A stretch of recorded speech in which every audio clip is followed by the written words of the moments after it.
distinguished delegates, we will continue giving priority to the achievement of one of the most important global agendas on sustainable urbanization, as spelled out in Sustainable Development Goal number 11, on making cities and human settlements inclusive, safe, resilient, and sustainable. And there was a very good coincidence yesterday as we rolled out the first budget of the Kenya Kwanza administration. Very good news came from Washington. The World Bank has approved approximately 45 billion Kenya shillings to support 77 municipalities in 45 counties and 2 special municipalities for refugees in Kakuma and Dadaab. And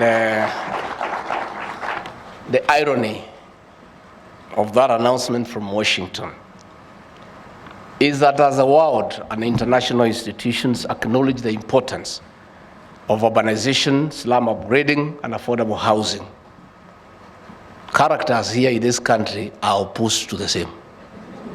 That is the irony.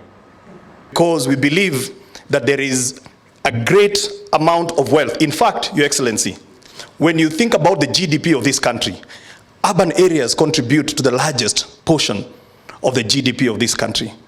So therefore, if urban areas are the theaters of economic development, how is it then? It's very paradoxical that we have got theaters of economic development, and on the other hand, we have got very poor people living in abject poverty and squalor. So, Your Excellency, this is what has been the theme of this conference, and we have come up with very practical way forward on how next year we are going to come and say this is how much the urban areas are contributing to the taxation and the revenue of this country. So with those...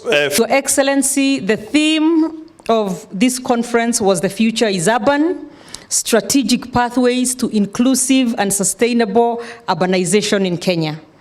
Indeed, urbanization is real and will define the trend of the next phase of socio-economic development, which calls for concerted efforts because sustainable solutions are urgently needed to enable our countries or our counties govern effectively and serve efficiently. We have adapted this kind of engagement. We have the World Urban Forum, we have the African Urban Forum, and that's why we thought as a government we should also have our own, because urbanization in Kenya, just like in other many cities and urban areas, is growing at a very, very high rate. So it's